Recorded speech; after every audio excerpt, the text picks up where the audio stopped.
Hi, Larry. Hey, Graham. Hi, my name is Graham Resnick. I'm a filmmaker, writer, director, sound designer, and I started working with Larry Fessenden about 10, 15 years ago through my friend Ty West, who I grew up with, and have done a lot of sound design with on his films. And he was producing Ty's films at the time, and Ty introduced me to Larry. Larry produced my first feature, and we've written together on several projects. My name is Larry Fessenden. I'm a filmmaker. I run Glass Eye Pix, which is an independent production company out of New York. We make indie movies, a lot of scary movies as well. I got a call to audition to write this video game. And I called my pal Graham Resnick because Graham is a gamer. And while I thought I could offer something to the idea of writing this multi-branching story, I knew that I would want Graham's expertise as a lover of gameplay, since I guess games were started. So and just as a lover. And as a lover, yes.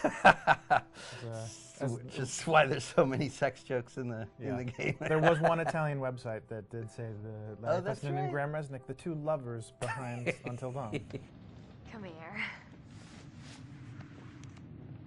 Maybe I know how to handle you too. I am definitely ready to be handled. So I wanted Graham by my side. Yeah, and we got the gig, and it's been an amazing ride. Oh, hell yeah. Oh my god, she's taking her shirt off. What? Oh my god. Matt, what are you doing here?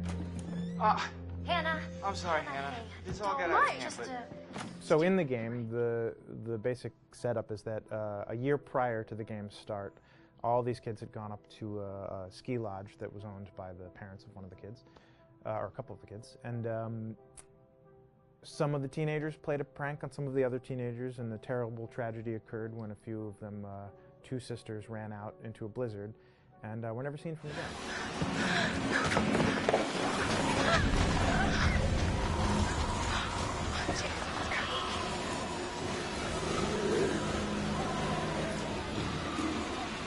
And so now, a year later, this is kind of torn apart, this group of friends. They've gone through some trials and tribulations in the past year. The brother of the two girls has had a lot of psychological issues, and to kind of help him cope and help them all get over it, they all returned to the lodge a year later, back up on the mountain. And the idea is to get over it, but... The healing does not begin. Yeah, and these kids are all trying to find themselves. They've been through a trauma, but in general, they're just teenagers trying to figure out who they are. So they're all kind of falling into the patterns, the stereotypes, the characters they see on TV and in the movies. I think we were very interested in taking genre tropes and kind of making them sort of refresh them.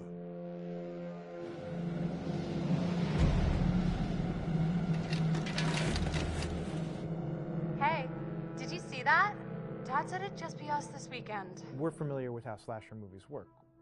Most people have seen some horror movies, and we have established notions and preconceptions about the roles of the players in horror movies and how they talk and how they get killed and how they have sex. And to bring you into the game that way and then subvert a lot of those expectations was kind of our goal. They're haunted by some incident that happened in their past, which I think you pretty much figure out that that's going to have a role in their interaction. Yeah, so I think what was fun was we take some sort of stock characters and we try to give them some shape, but at least at the beginning they're recognizable in the way of groups of friends. There's the jock and the bitchy girl and the rivalries between everyone. And oh my gosh.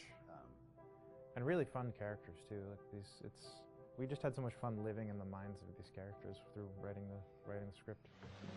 what do you think? Jesus!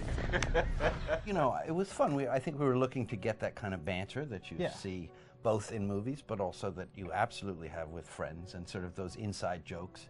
And of course, as writers and as friends ourselves, we sort of developed little tracks, and we try to give the characters that kind of vibe.